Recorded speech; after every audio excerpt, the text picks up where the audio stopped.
really believe that everything you see is all there is? Because if that's true, then maybe you're blind and don't even know it. Carl Jung, the father of deep psychology, believed that entire realities operate beyond the reach of our eyes. Dimensions where coincidences aren't coincidences, symbols speak, and dreams reveal more truth than any headline ever could. And no, this isn't cheap mysticism, it's the science of the soul. What's even more shocking? Jung left behind clear clues on how to access this invisible world, but almost no one noticed. The truth is, Carl Jung's greatest secret was never hidden in universities.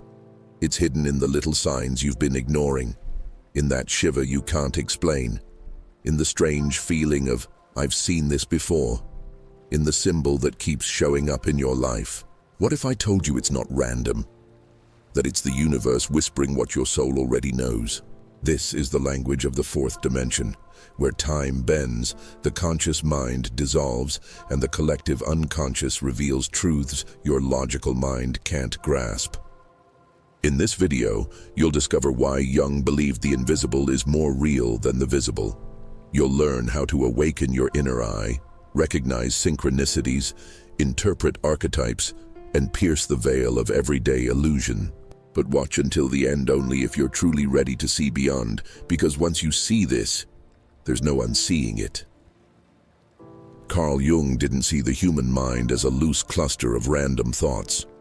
He believed the soul was a true bridge between worlds, the visible and the invisible. When he broke away from Freud, many thought he had lost his mind. But in reality, that was the moment he began to see what few dare to seek, the secret hidden behind reality. Jung dove into symbols, myths, and dreams, discovering that these weren't mere byproducts of the mind.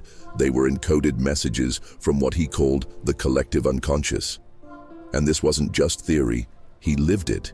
He documented his visions and experiences in his Red Book, where rationality gave way to the symbolic. This deep dive wasn't escapism. It was a method.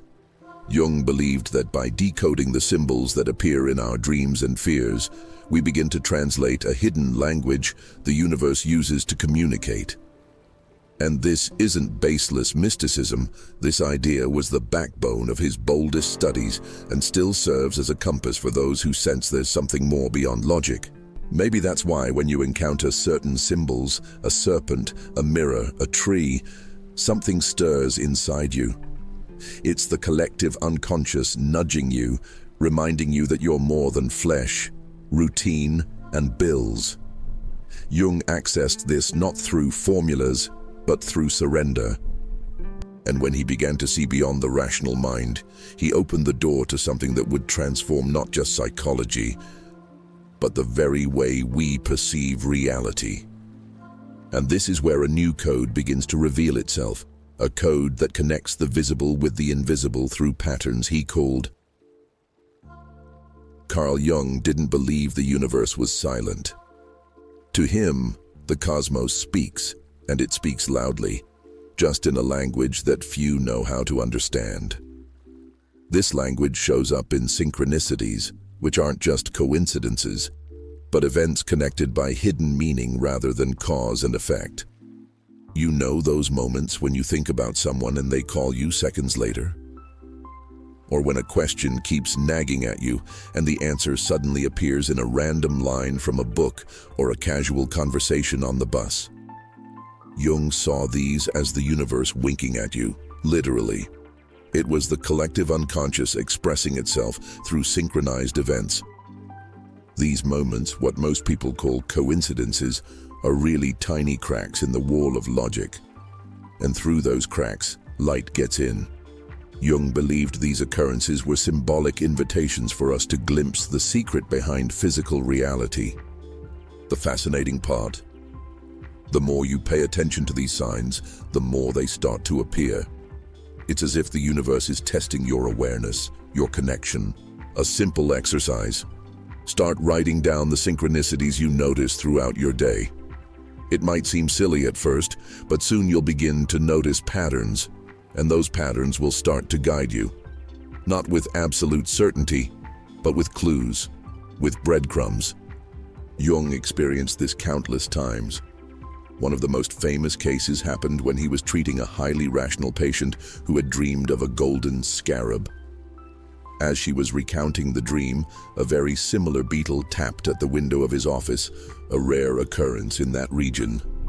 That moment shattered her skeptical armor and opened the door for real transformation. This is the true power of synchronicities. They're not just meant to enchant, but to reveal. And once you start recognizing the pattern, you begin to realize that something greater is guiding you. Something that shapes your perception through invisible symbols that have been surrounding you all along. There's a force shaping our choices long before any conscious decision is made. Carl Jung called these forces archetypes, invisible forms that live within the collective unconscious and influence everything, from the kind of people you're drawn to the fears you try to hide. They're not just abstract concepts, but universal patterns. The hero, the sage, the shadow, the inner child. All of these archetypes are alive within you right now, even if you're not aware of them. And the wildest part? They guide your life like directors of a hidden theater, operating behind the curtain of your awareness. Think about it. That cycle that keeps repeating in your life. Like sabotaging yourself just before something good happens, or always attracting the same kind of complicated relationship. More often than not, that's an archetype showing up, asking to be acknowledged. Jung said that what is not made conscious appears in your life as fate. In other words, what you ignore inside yourself eventually shows up in your reality. When you begin to study archetypes, you start to see that your life follows a symbolic script, and that script can be rewritten. But only once you realize who's holding the pen. A practical tip? Pay attention to recurring patterns in your dreams, the stories you're drawn to, the movies that move you most. They're mirrors of your collective unconscious trying to speak to you. When you identify which archetype is most active in your current phase of life, you gain clarity about the choices you've been making without even realizing it, and that changes everything. It stops being about bad luck or coincidence and starts becoming true self-knowledge. Because recognizing an archetype is like turning on a flashlight in a dark room, and that light, however faint, reveals hidden doors you didn't even know were there. And some of those doors open into even deeper dimensions of the soul. Carl Jung didn't see time as a straight line divided into past, present, and future. To him, psychological time was more like a spiral, where everything happens at once, but on different levels of consciousness. When you remember something so vividly that you feel it all over again, or when you sense what's coming with a chill down your spine, that's the fourth dimension showing itself. And this field isn't measured by clocks, it's felt by the soul. It's where the secret of the invisible lives, the things you can't prove, but you know are real because you feel them. Jung believed that dreams, visions, and insights were windows into this fourth dimension. In that space, time doesn't rule, symbols do. A scent that takes you straight back to childhood. A déjà vu that leaves you frozen. A song that opens a wound you didn't even know you had. These are bridges to the soul's domain, and in that space, synchronicities happen more often. Why? Because the collective unconscious moves more freely in that dimension. There are no boundaries, only connections. Want to explore that field? Start by slowing down. Meditate. Write down your dreams the moment you wake up. Read Memories, Dreams, Reflections by Jung as if it were a map to an alternate reality. And if you can, take solitary walks in nature, with no headphones, just paying attention to what crosses your path. Because when the mind goes quiet, the soul starts to speak. And when the soul speaks, time stands still. That's when you begin to understand that there's a reality far deeper than the physical. One where everything is a symbol, everything is a mirror, and where, perhaps, Jung's true secret finally starts to make sense. If there's one true secret in Carl Jung's work, it's this. Everything you need to see the invisible is already within you. The problem is, we've been taught to trust our eyes more than our intuition.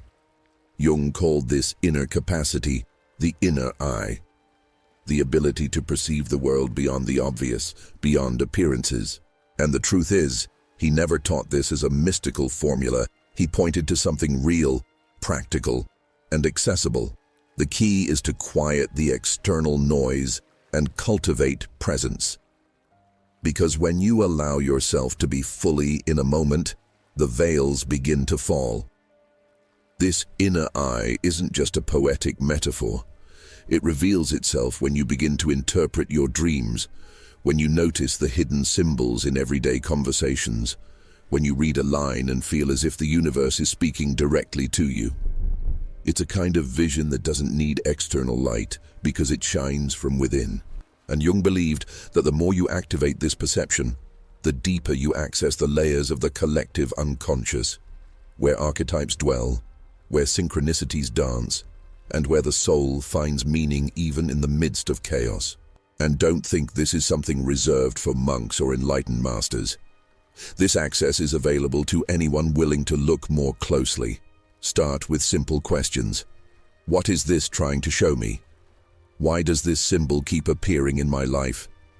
Keep a symbolic journal. Write down your dreams, recurring patterns, strong emotions. With consistent practice, your perception sharpens, and soon, what once seemed invisible becomes impossible to ignore. Because Jung's secret was never about hiding the truth, it was about revealing that the path to it has always been there, waiting for you to open the right eyes. Now that you know Carl Jung's secret to seeing the invisible, tell me, what are you going to do with it? Are you going to keep living like everything's random, waiting for answers out there? Or are you ready to look within, with the courage it takes to see the raw, unfiltered truth? Because one thing's for sure, once you understand what synchronicities are, what archetypes mean, and the power of the collective unconscious, you can't live on autopilot anymore. The universe has been nudging you for a while now. The real question is, are you ready to listen? What's stopping you from activating this inner vision? Fear, doubt, comfort zone? Maybe you've been waiting for the right moment. But what if the right moment is right now? You've already had signs. Dreams you didn't fully understand. Patterns that keep repeating. Strange, meaningful encounters. These are all doors, and you already hold the key. So, are you going to open them? Or keep pretending you didn't see anything? Tell me in the comments. What's the strongest synchronicity you've ever experienced? The one that made you stop and think, this can't just be a coincidence?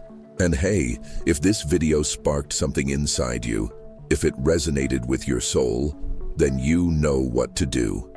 Hit that subscribe button, turn on the notifications, and join me on this journey of discovery, depth, and transformation. Because here, we don't just talk about spirituality, we live it. And the next step, my friend, is already waiting for you.